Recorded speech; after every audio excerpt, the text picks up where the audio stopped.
Welcome to the Conic Blueprint, where we talk about topics in the recruiting and staffing industry with the end goal to help improve people's lives. I'm Jen Fitzke with my co-host Tom Gettle. This podcast is brought to you by Conic, a technical recruiting company focusing on architecture, engineering, and manufacturing positions in the Midwest. Find out more at conicnetwork.com. Welcome to episode 9 of the Conic Blueprint podcast. Today, Jen and I get to chat with the engaging and high-energy LinkedIn expert, Anny Pryor.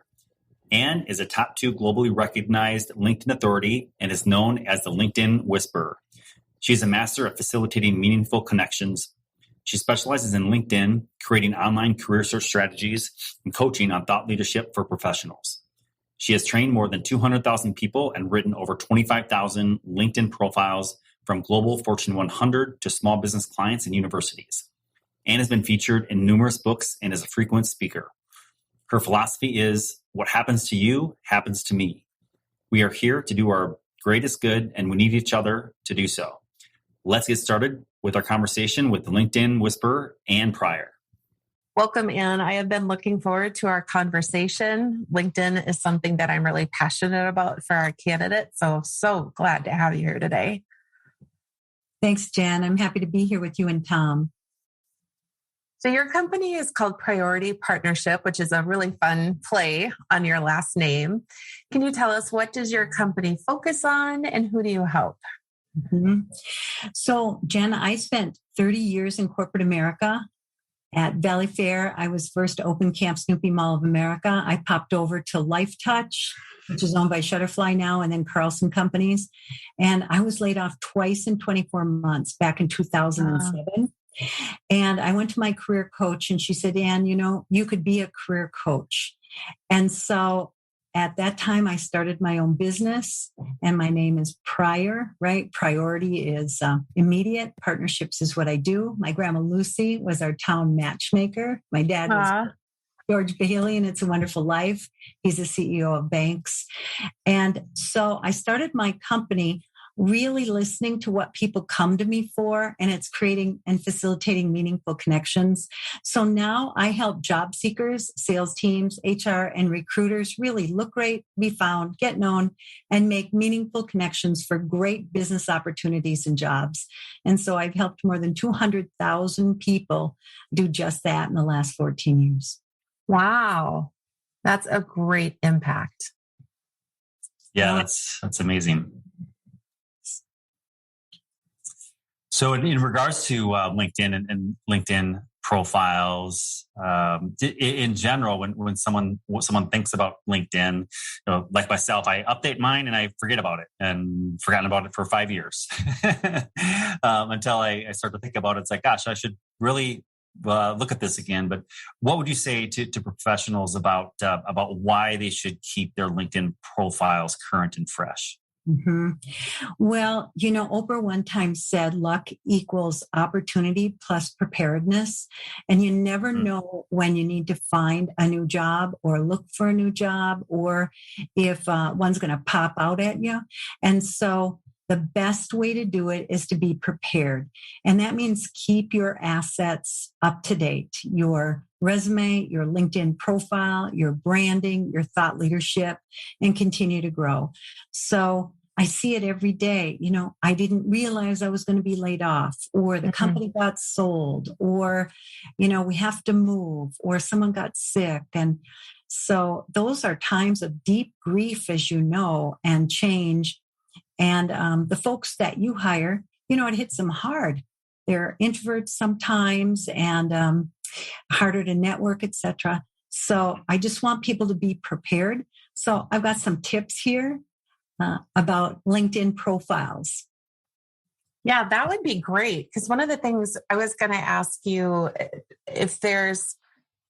I'm sure you're going to talk about this, if there's one area that they should focus on in their profile, for example, their intro, the banner photo, their experience. Can you talk about that and either what they should focus on the most or how they should go about updating those and why they're important? Like, why is a banner important? Okay. So really, I'm going to talk about 8 things in just a minute, but I'd like to start with the top of the umbrella, more of a strategy. Right. what is it that you are really interested in doing? Who do you want to attract? And when I work with candidates, I look at them through a branding eyeglass and a search engine optimization eyeglass, right? And I move those two together. So what I mean by that is our candidates need to know the titles of jobs they're seeking. They need to know their skills. They need to know their keywords and industries they're going after. So those are basically the tools of the trade that they have to have in their toolkit. And one of the 8 components. So the first thing I want them to do is focus on what it is that they are wanting to attract. I believe in the law of attraction. What you put out, you get back. So there's an area on LinkedIn. It's called the top card. It's the top of LinkedIn. When someone looks at your profile, it's what they see first. And what they see first now is that banner image. Well, the cool thing about our candidates is, they're designers for the most part. They're architects, they're manufacturers, etc. So they've got cool things that they can pop back there, from CAD designs, right, to buildings that they've designed, to apartments that they've maybe designed, etc. So if they could think about those kinds of images and curate those to pop them behind their head, the image size is 1584 by 396. It's easy to do, but it tells a quick story. And the really most important thing is the picture. And when I work with recruiters, I know that they're judging people based on the photo. I mean, we can't help that. It's just the way we work.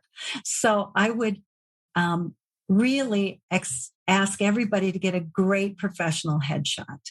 And a headshot would be one with a blurred background or a background that is a white color. And then 80% of that whole should be your head. It's 300 by 300 DPI.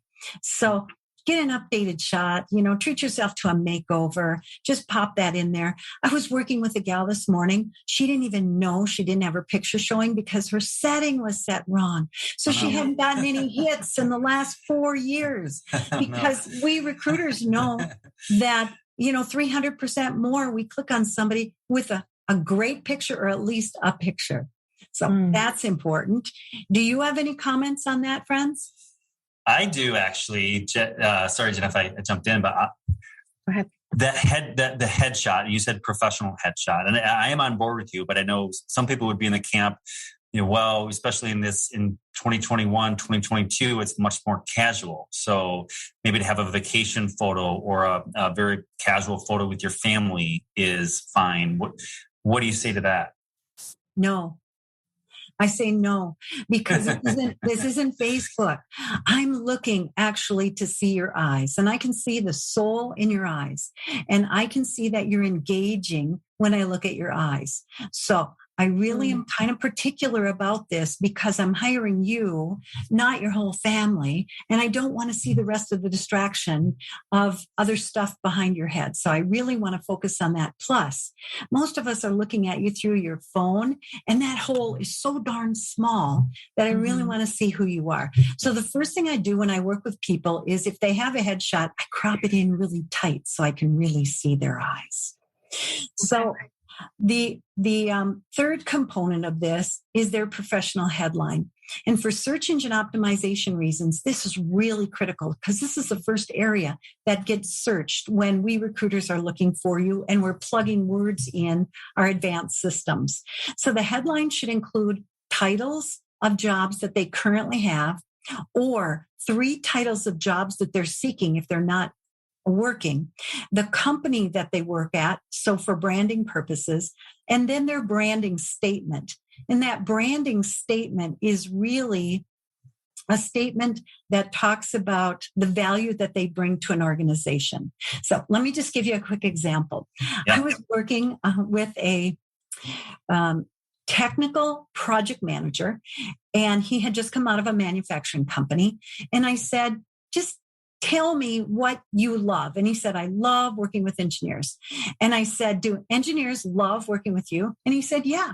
So in his headline, we said, technical project manager that every manufacturing engineer loves to work with. Bam, he got picked up by the top manufacturing company in this town. So it shows his energy, it shows his enthusiasm, it shows his skill and his collaboration.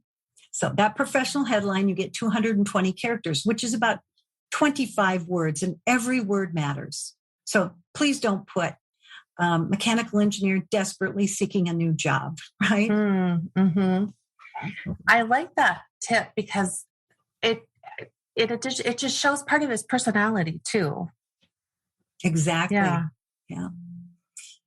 So the fourth thing that is important if you're in job search, we recruiters have recruiter tools that candidates don't know about. And we pay a lot of money, don't we, to use these recruiter tools, those of us that are recruiters.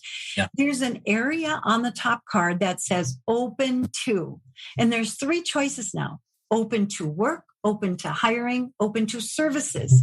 So the candidates that are looking for jobs can put 5 titles in there from the drop-down box. And this, candidates, I'm talking to you now, is really helpful for us recruiters to be able to find you because it hooks us and it drives us to your profile. So be sure to put that open to work category. And then you can also put remote or the city you'd like to work in. And just be sure to put to recruiters only, because we don't like to see that green band around your neck that says open to work. It looks a little bit too desperate, in our opinion, unless you're a newbie into the marketplace, right? Just out of school. Do you guys think the same thing? Boy, I hadn't given that banner thought, quite honestly. Because I'm just going through my search now, Anne, and I'm thinking about this in real time. That kind of catches me a little bit. If I need to find a contractor, I need a quick fill. I personally like that because that person's going to catch my eye first, just the color of it. And then if they have the skills too. So I'm going to disagree a little bit. Yeah. And I'm mostly with you, Jen. For me, I like it too, but I am in 100% recruiter mode. And if I see that, like, oh, okay, let me look at that person's background because they've raised their hand, right? But maybe just more from a professional networking, perhaps a candidate sometimes doesn't want the whole world to know that they're looking for an opportunity for whatever reason, even if they are between positions. So maybe there's an advantage from the job seeker to do that and still keep their networking at a level playing field without flagging that so much. But I definitely see both sides. That's great. Mm-hmm. Great tip. I appreciate that point of view. I did do a poll on LinkedIn to 2,000 recruiters, and overwhelmingly, they didn't want to see it. However, really? Okay. But wow. To Jen's point, let me just go here. Jen, you said something I think interesting. You got a quick hire and you have a contract position you need to fill. So it catches your eye. So did you hear the difference there? What I'm finding is people who are out of work like 9 months, that green band is around their head and it really gets old looking.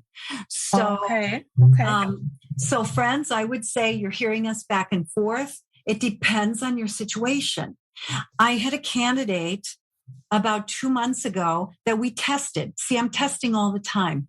And he's a high-level COO. And I had him put that green neck brace open to work only for the weekend, from a Friday to a Sunday, thinking, we'll see what kind of hits we get and then take it off on Monday. He did get 14 people that reached out. He had one recruiter call because of it. And then we took it off. So you heard what I said. It's never one and done with me.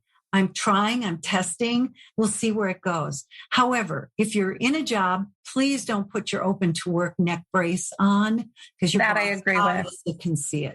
Yeah. Yep. 100%. Good. So the other thing I want to point out, friends, there's a new area on LinkedIn, and it's called the creator mode. And if you go to Anny Pryor, MA, my LinkedIn profile, you're going to be able to see that around my big head, there's an orange ring. And I have the creator mode where I have a video. So I have a video of me, and then I have a flat head of me. And in the video, I use that as a public service announcement because I am working with PCs for people and I want companies to donate their computers to be refurbished to give to our homeless friends and friends in need. So you just heard me do a PSA, public service announcement, that I use on my LinkedIn. And it shows I'm committed to my community, leveraging my gifts of technology and bringing them to the world to lift people up. So that area on LinkedIn could be used as even as introverts, I'm right on the cusp to say something about I'm passionate about homelessness and I'm volunteering here and come on out. We're going to do a 5K run this weekend. So it at least gets us in the game. We see how you look, how you feel, how you sound, your energy, etc. But what I am also going to share with you is when you turn on that creator mode, which is in the dashboard area of your LinkedIn, that you get an opportunity to put 5 hashtags on your profile. So I really want our friends that are listening to think about the 5 things that they want to be known for or they want to talk about. They could be titles, industries, functional skills. They could be nuances. So this morning I worked with somebody that is doing digital transformation, for instance, or apartment architecture or green buildings, you see? And those hashtags are a # kissing a word. And we're using those now to file, meaning to find people through a big file. So I want you to think about those 5 hashtags and set that open to work area on your LinkedIn profile. That's step 4. Any comments on that, friends? I saw your video on yours and I was hoping that would come up. I was going to ask you if it didn't because I thought that was so cool. I'm going to play around with that and see what I'm going to add to mine and my hashtags. Yes, it's great. Well, you guys are such a great place to work, and you donate to all kinds of different charities, environmental and children. So it'd be really fun to have a video of your team out there doing something with one of your charities or even a promotional announcement about this month we're giving to this charity. Or even, Jen, for you to say, hey, we're hiring these kinds of people for these kinds of great companies. You know anybody, give us a call. So the candidates, what I don't want you to say is this. This is Anny Pryor. I'm desperately seeking a new job, right? So you need to be careful in the scripting. So, okay, I'm going to move on to number 5. Yep. And that's the about section. It used to be called the summary section. And here's the real deal. The first 40 words are the most important, friends, because that's all we see as recruiters, unless we click see more. Then we can open up 2,600 characters. So friends on this call, what I really want you to do is focus on 4 paragraphs. The first paragraph is going to be an overarch of who you are and what you do for an organization and what industries. So titles, your brand statement, industries, and then your email address. And here's why. This is behind the scenes stuff, friends, right? From recruiters' point of view, we have to pay to use LinkedIn as a service, and we only get 50 in-mails a month. Each in-mail costs us $10. So if we can find your email address, it's much better for us to connect with you. Do you guys think the same thing? Yeah, I do. Yeah. So we want to send you an email instead of through LinkedIn because we know you're not always on LinkedIn like we are, right? So an email, you're on an email. The other 3 paragraphs, I'd really like you to pull out what you're currently doing. So as the director of engineering for this manufacturing firm, I love doing this where I'm managing these people and achieving this. Previously, I did this at this company where we launched this and we created this. And then the last paragraph could be just like mine. If you look at mine, growing up in a small town, my mom started the first food bank. My dad was George Bailey's Wonderful Life. My grandma was the town matchmaker. I have 4 brothers, and I believe what happens to you happens to me. We're all here to do good work, and I'm here to support you. So a statement like that is really helpful, isn't it, you guys, for us to understand your values? Yeah, I agree. Yeah. Okay, without getting too personal, but talking about your values, your hobbies, your passions, maybe what you volunteer for, maybe boards you're on, maybe, skills that you've just received. Any comments, friends, on that? I would agree with that. I think the personal interests, bring out your personality a little bit and try to be as broad in that as possible. You just never know what connection you're going to have with the person that's reading it, whether it's the hiring manager, the HR, the direct employer. They could read, I'll just use, for example, running. Maybe you just use running and that other person is passionate about running. Like, it just starts to create a little bit of a bond. So I love that. And then to back up, you mentioned under the about section, the first 40 words show up and many recruiters just read that section. And that's 100% true because we're fast paced and we're moving quickly and we want a reason to read more. But if we don't see that reason in the first 40 words, we might move on to the next one and look for the next profile. Good advice. Yeah, good point. Okay, the sixth piece here is the current job under the experience section. This is critical. And here's why. According to LinkedIn algorithms, what happens is when we recruiters are searching for a job title, your LinkedIn profiles, friends, get pushed to us based on the title that's in the current position. And if your position does not say present, meaning it's currently active, then you don't get pushed to us. So that's why you have to have a current present position in there. And we'd like it to be fill out the blanks, full-time, and the company that you work at, and then a description underneath with keywords and with key accomplishments. Now, here's the deal. If you're in a job and you're working on a project, it's best probably not to put the project or any proprietary information because your competition is always looking at you. Mm-hmm. So never give away any secret sauce, if you will. And my rule of thumb is when in doubt, leave it out. Okay? Mm-hmm. Mm-hmm. Any comments on that, friends? I didn't know that about the algorithm. Me neither. Mm-hmm. LinkedIn changed that about 3 years ago. And that's why they're making titles bonehead proof, basically for us recruiters to make it easier. So if we've got any clients on this call that are HR people, make your titles traditional. Some of these fancy, fun titles, they're not helpful for recruiters to find people. Are they, you guys? No, they're not. Thank you, Ann. Yes, thank you, Ann. Whoa. Okay. So can I just ask a follow-up question on that? So what I didn't know about the algorithm, so you, just to be clear that everybody heard you and maybe I misunderstood. So if they're no longer in a position, if they've been laid off, let's say, do you want them to keep their job to present or should they put the end date on their LinkedIn profile? Okay, very good clarifying question, Jen. I have two approaches to that question. The first approach could be like this. If they're in severance, they can leave that current position present, but in the description area, if they could say former engineering manager at this company, and then underneath they could say transitioned out due to COVID-19 restructure. Okay. Mm-hmm. So then we recruiters know that they're no longer in that position, but it's still a good placeholder. That could be number one if they're still under severance. Let's say they're not under severance. They've been gone a while. My suggestion is to move that job to past based on the month and the date that they left, and then put a placeholder position in. Now, this is tricky. They have to pay attention to this. The placeholder position would be the job title that they are seeking.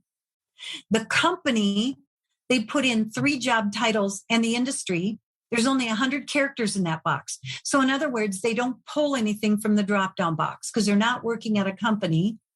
Then they put the month and date that they started looking for the job. Then it's present. They do not update their title. So there's a box that says update your title. And then in the description area, here's what they say. Immediately available for Director of Engineering, Vice President of Engineering, Engineering Manager, Manufacturing Operations Manager, all the titles, right, with commas. seeking to lead top teams, grow lean technology, use Six Sigma, leverage black belts, use agile methodologies in plastics manufacturing, medical devices, IoT, AI, robotics, nautical, contact me at. Did you hear what I said? Yes. Immediately available for title, seeking to add value by doing this in these industries. Let's connect at my email. Okay. Tom's nodding his head. No, that's great advice. I love it. I never thought about that perspective, but it's really good advice. I love this. Now, Jen, regarding the resume you and I know is more of a legal document. So when you leave a company, we want the resume to say, I worked from this month and this year to this month and this year. So in other words, it has to be closed. It has to match. Yep. Yes. Okay. Yep. All right, friends. Any more on that? Where were we at, Jen? Add past jobs. That was number 7. Yep. Okay, the last one I want to pull out, and there's a ton of them, but number 8 would be skills. Okay, now this, friends that are listening, is critical. And here's why. We recruiters post a job, and here's how it works behind the scenes. We pay $26 a day. We pay pay-per-click. We pay $300 a month. We pay $600 a month, we pay $900 a month, or we pay $1,400 for job slots for us to post jobs to find you guys, you candidates. Now, as soon as we post a job and put our credit card in and put all our information in about the job rec, 99 LinkedIn profiles get pushed to us. And I'm a master noticer. Okay. And what I notice is this. The people that have the correct job title in the current position that we just talked about, and the people who have the most endorsements for the skills that were on the job recs that we just posted got pushed to us first.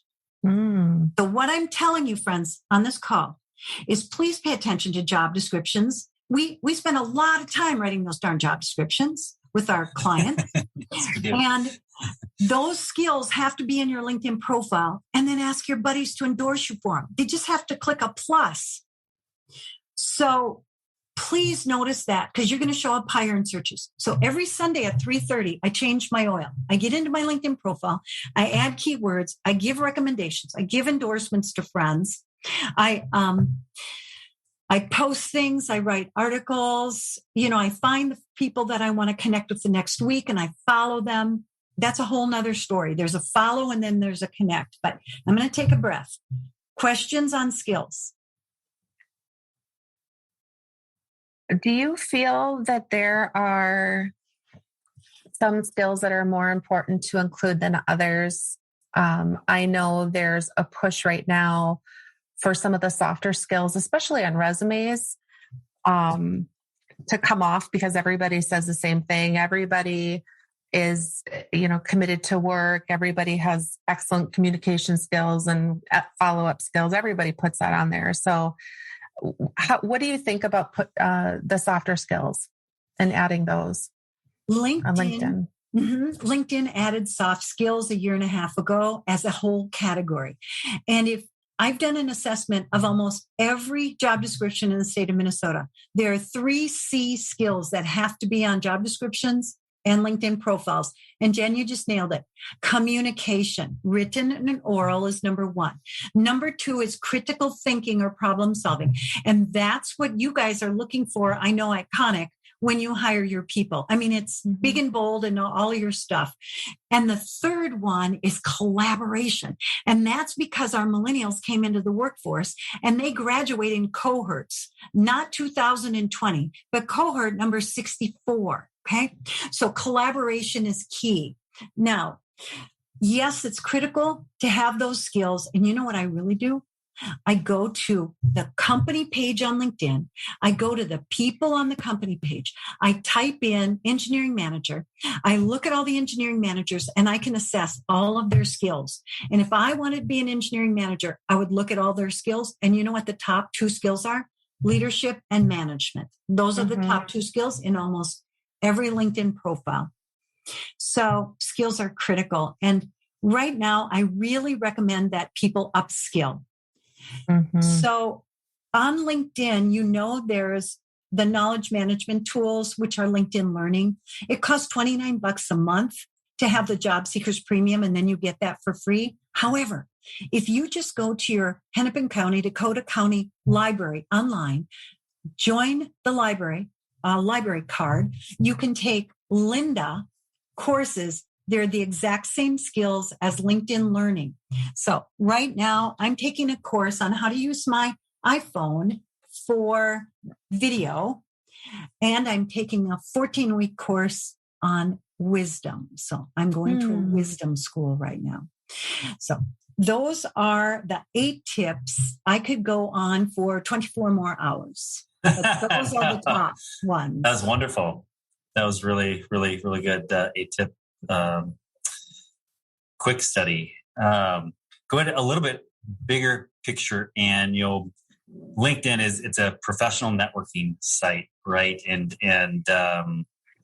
I initially, years ago, I would only link in with people that I knew, people that I had met in person, people that I worked with. Over time, it became a social networking site where you'd link in and maybe chat a little bit, but I feel like even the past few years, it's really just connect in, maybe a note back, but then they wouldn't hear from anybody. I would say now I may personally know about 10% of my connections on LinkedIn. However, I do feel like there's a strong upside to really develop meaningful relationships on LinkedIn and through LinkedIn. Any tips you could give to a professional, whether they're looking or not? Like, how do you develop meaningful connections and strong business relationships with people using LinkedIn? Okay. So let me start by telling you how the game is played. So I played basketball and tennis in college, and I like to see where the ball's coming off the rim, right? Just like get Gretzky and the puck. Where's the puck going to be? Okay. A lot of these people on the call are strategists like I am. So the big idea is this. You can have up to 30,000 connections. I have 20,000 connections. I've touched them all 3 times. And when I say that, I reach out, I give them a personal message, they accept, I reach back, and I send them another message. So I've touched them 3 times, or I've connected 3 different times. And if someone wants to connect with me and I don't know them, or they haven't written me a personal message, there's an opportunity on LinkedIn to reply but not accept. So I do that every time. And I say, hi, Ted, thanks for the invitation to connect. May I ask, what did you have in mind that I can support you with today? I see we both love dark chocolate. Cheers, Anne, right? So I see that there's something we have in common, or we both love basketball, or we both went to the same university. If I do not get a response back in 3 weeks, I don't accept them. Okay. Now, what just happened on LinkedIn 2 weeks ago when we got the creator mode is this. As soon as you flip on the creator mode, instead of the word connection, it says follow. So now it's really easy for us introverts to follow a whole bunch of people. The problem with that is they can't see my posts. I can only see their content. So I still want you to connect with people, which the connection button is now under the more button. So I still want you to connect and write a personal message. The biggest idea here is to be authentic. Be authentic in your communication. So who are you, and what do you really want from me, and what value can you add to me? And in being authentic, it's important for you to do your research on who the person is and what you would like from them. So before I connect, let me tell you the real deal, okay? On weekends, Sundays at 3:30, I go out to Google and I Google top 50 thought leaders in robotics, or whatever it is that I'm interested in. I then go follow these guys. And then after I follow them, I connect with them, but I've done my research on them. I see you just wrote this article on this. I'm really intrigued with how it might change the way we connect using artificial intelligence. I'd love to follow you on LinkedIn and see what you might have to share about this. Will you be comfortable with that? You guys, 100% of the time, I get a yes. These are big, big people. So I'm just telling you that I've done my research and I care about them. And when you're authentic, you both know this because you both live this. You do your research, you're authentic. You come prepared with questions. You really want to engage meaningfully with them, and you find something in common. That's what's important. Now, is everybody going to do it? No. And a lot of people have alternative motives. They want to sell me search engine optimization or fix my website. Or, honestly, I block those people. I don't want them in my network. Mm-hmm. There's also a lot of bots. And just by the way, the people that are listening to this call, your networks are really valuable to us. Okay. Mm-hmm. And what I'm going to say to you is, you engineers 1, 2, 3, whatever you are, we not only hire you for you and the good work you do, but we notice that you have 500 connections and we want you in our company because you're going to bring in other people like you because you're a really good employee. And I'm just going to be really frank about that with you that are listening, because we do that. Right. I want to just step in 1 second because everybody knows bots they're just pests. So can you give quick tips on how somebody can identify if a connection request is a bot? I can sniff them out really fast because they usually have misspellings and my name is all in all caps because they haven't taken time to uncap my name. Mm-hmm. And if you actually open their profile and you right click on their picture, there's a URL that you can drop in tineye.com and you can see if they're a real person or not. Right. So there's lots of different approaches, but that's one. Now, one thing, our folks on the call, you get a lot of recruiter requests. I know you do. Because you are really, really smart people and you're really highly sought after. Here's what I'm going to tell you. Respond to those recruiters because we recruiters have a tally sheet. And if you people on this call respond and just say, hey, Ann, thanks for reaching out. Right now, I'm really happy in my job, but keep me on the list. And if there was a job I was interested in, it would be a vice president of engineering. Okay. You know what we're going to do with that, Ted? We're going to put you on our list and we're going to say, thanks, Ted, for getting back to me. So what comments do you folks have on that? 100% agree. It goes back to that authentic relationship and the authentic message that I'm sending that person. And they don't have to respond. They don't owe me anything, but gosh, I am going to be there for them when they are ready. And I remember people who engage with me much easier than I remember people that haven't. Very good point. Well, can I just ask you friends a question? So on LinkedIn, we can tell how long our candidates have been in a certain job. Okay. Right. And I know that my marketing candidates move every 2 years. They just do at a high level. Your engineering and your designer and your drafter and your CAD and those kinds of candidates, how long do they typically sit in a job before they need to move? 5 years. 5 years, Tom? It's a rough average. Yeah, I would agree. About 5 years. Okay. Did you guys on this call just hear that? At 5 years, you're going to be antsy and you're going to want help. So that means you need to connect with Jen and Tom and all of their staff before the 5-year mark. So you don't have to work so hard. We can help you. Yeah. That means you have to update your profile, like Tom said, before 5 years.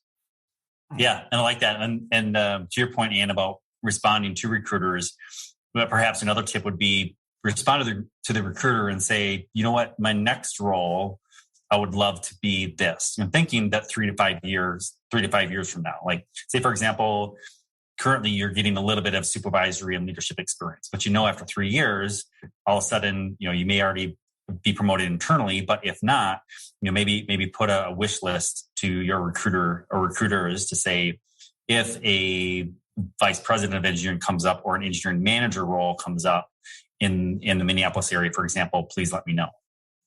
And then you're quote unquote on their short list of candidates to reach back to and network with when those do pop up. Yeah. Friends on this call, we remember you. Recruiters have minds like an elephant. We understand relationships, or we would not be in this role. So engineers, I know you're deep that way too. We are as well. So build those relationships before you need us. Excellent advice. How often should someone post on LinkedIn? Let me be really honest. My architects and engineers, they don't post. They don't post. Okay, let's just be honest about that. So here's what I'm gonna tell them again about the behind the scenes, what's really going on. Okay, let's say that you are starting to prepare for job search. I can always see one of my friends that's in job search. I haven't heard from them in 3 years, and then they start liking, commenting, and sharing my stuff. So friends, you just heard that. If you're starting to get in job search, connect with recruiters with a personal message, and then start liking, commenting, and sharing. But here's how LinkedIn measures you. You guys love measurement behind the scenes. So measurement on LinkedIn is called an SSI score, Social Selling Index score. So if you just go out and Google Social Selling Index score, it attaches to your LinkedIn profile. And I'd love your score to be 40 to 60. It won't be, I guarantee.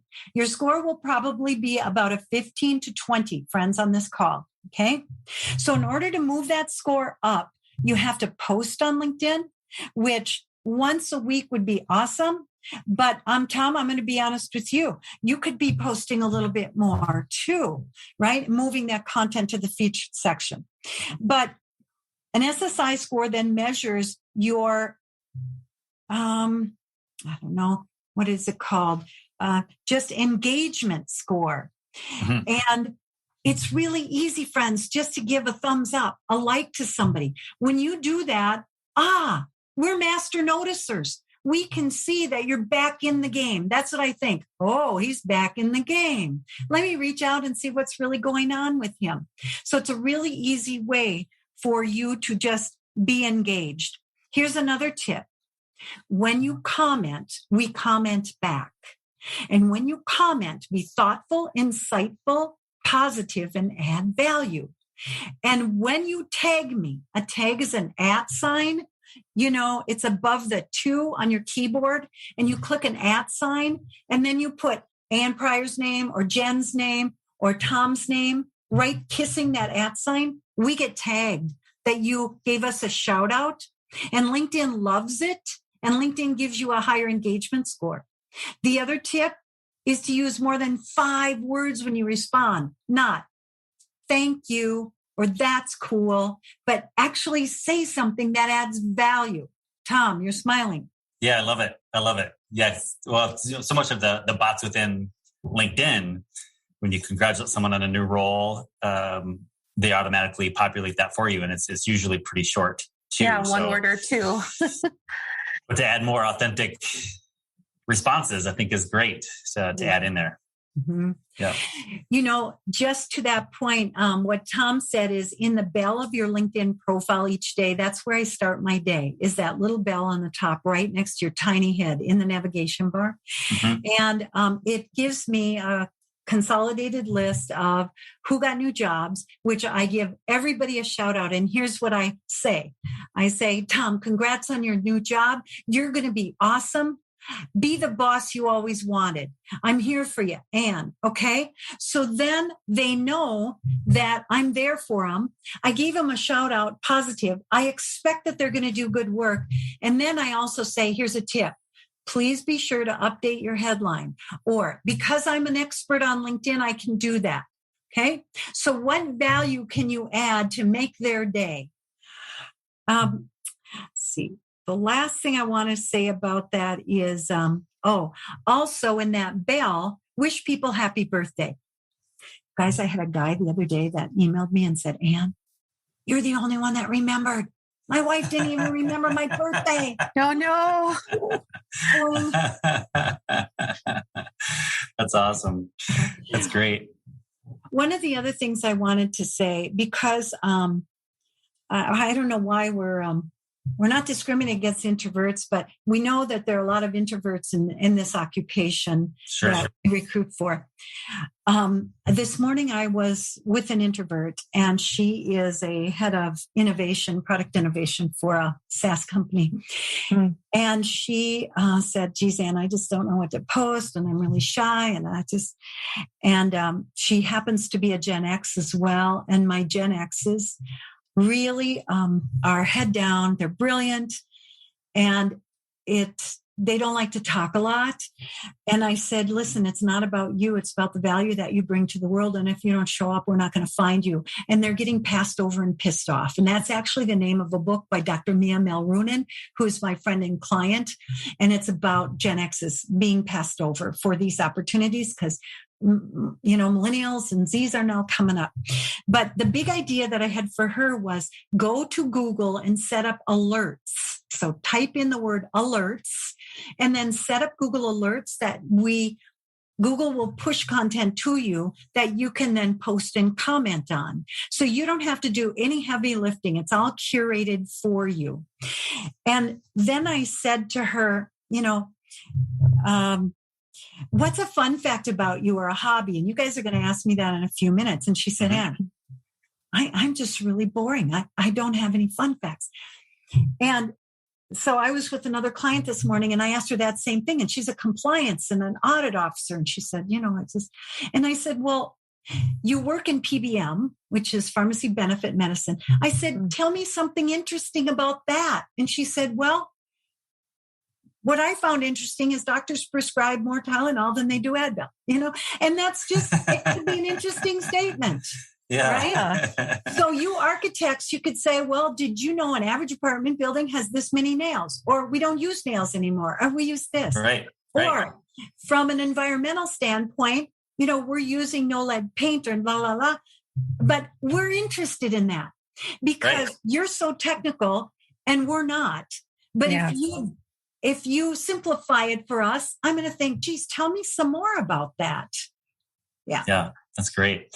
In regards to posting frequency, what would you say about companies or brands that post? For example, our company, Conic.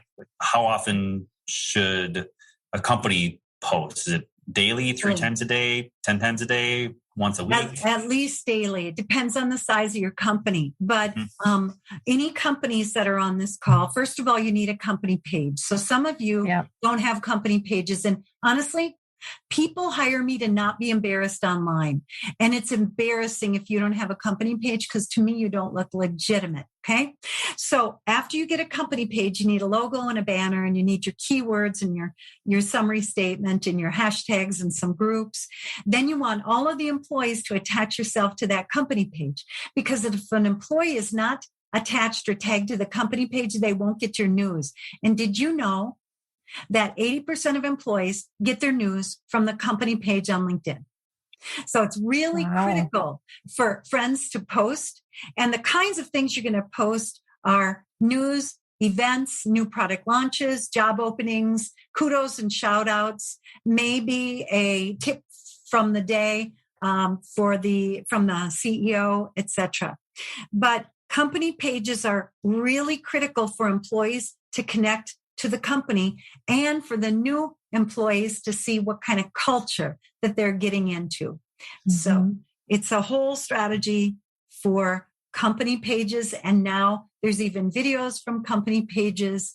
There's showcase pages. There's product pages where people can actually comment and respond on the products. So it's a whole new world. I did not know that it was 80%. That's really high. That it's so important. Wow. It is. And on the company page, you can actually post out one post a day to all employees. So they will actually see it. Oh, that's fantastic. Yeah. So, Ann, what's the best way for people to get in touch with you other than LinkedIn, of course? Yeah. Well, for sure, I want them to connect with me on LinkedIn. Okay. Sure. Ann Pryor, Anny Pryorma. There's a lot of Ann Pryors on LinkedIn. And I have my degree behind my name. So friends, have your certifications behind your name because we recruiters search for those certifications. And the best way to connect with me is if friends have a quick call or they want to do a quick networking at no charge, I'm always available Monday through Friday, 7:33 a.m. to 8:33 a.m. Central Time at 952-484-6854. And it's on my LinkedIn profile. If you want to send me an email, it's ANNE@priority.com. That's PRYORITY.com. And you can follow me on Twitter, Instagram, or Pinterest as well. Awesome. That's great. Well, thank you, Ann, for joining us. This is some really, really good information and content, some great takeaways. Before we wrap up, we do want to ask you a few questions from our lightning round. You ready? I am. Awesome. So some quick, fun questions for you with quick answers. What are a couple of your favorite things to do in Minnesota? I love the outdoors. And so you can always find me biking at Carver Park. You can find me walking at Minnewaska Park, or you could find me hiking the trails at the Arboretum. Oh, it's awesome. Love the Arboretum. Where is your favorite vacation spot? I love water, you guys. I'm a Cancer. Me too. Are you? Well, yes. Okay. I get it. So Kauai, I stay in Kapa on the North Shore, and then Sanibel Island are my two favorite spots. Yeah, I love awesome. Kauai. Me too. Mm-hmm. And then what book or books are you currently reading, Ann? Mm-hmm. You guys, I read a lot of books, and the two that are top of mind right now that I'm reading are The Hidden Life of Trees. Anybody read that one? It is so great. Oh. It's by a guy named Peter out in Germany. He actually was the forester of the Black Forest in Germany. He was there for years, and then people wanted tours, and he really got to understand trees. And just a quick tip, let's say a giraffe wants to eat leaves from a tree. The tree actually squirts out smelly stuff that the giraffe will pass right by it. And so they don't want the giraffe eating those leaves. So trees are so smart. And then the second book that I'm reading is a book on wisdom. And so I'm doing a lot with wisdom work these days. I did want to also share that there's a podcast that I think all of you would really love.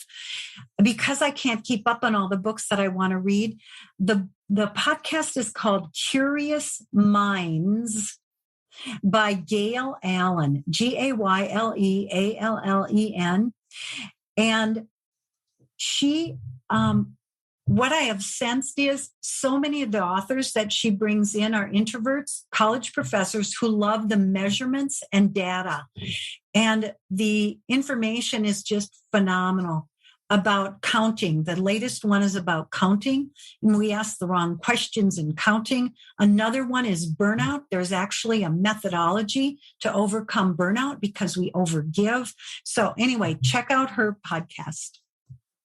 That's great. Well, thank you so much. And this has been really, really fun for us. And we've learned a lot, Jen, and I'm sure you've learned a lot. We've been recruiting for many years, and it's been eye-opening for us. And I know it's been extremely valuable for our candidates and job seekers and other professionals. Thank you so much. Definitely. Thank you. I took 4 pages of notes. So I know our listeners have a lot of action items as soon as they're done listening to us. And you are so gracious with your time and your advice. Thank you so much for being our guest. It's my pleasure, friends. I look forward to supporting your success. Take good care. Thank you. Our guest today was Anny Pryor of Priority Partnership. She pulled back the curtain on how LinkedIn works, how recruiters use the tool to find employees, and gave her 8 tips to improve your LinkedIn profile. Ann provided her LinkedIn Best Tips Guideline, which we will link to in the show notes. To reach out to Ann directly, she is Anny Pryor, MA, on LinkedIn. Remember, Ann is ANNE, Pryor is PRYOR. Her email is Ann, ANNE, at priority, PRYORITY.com. Her phone number is 952-484-6854. Ann provides free coaching and advice Monday through Friday from 7:33 to 8:33 a.m. Central Time. Reach out to see how you can improve your LinkedIn profile. I know I am. Thanks for joining this episode of the Conic Blueprint, brought to you by Conic, a recruiting company focused on architecture, engineering, and manufacturing in the Midwest. Find out more at conicnetwork.com and follow us on LinkedIn. Also, follow this podcast for the latest episodes. We're excited to hear your thoughts, so please leave us a review and let us know what you think. Thanks, everyone, and we'll see you next time on the Conic Blueprint podcast.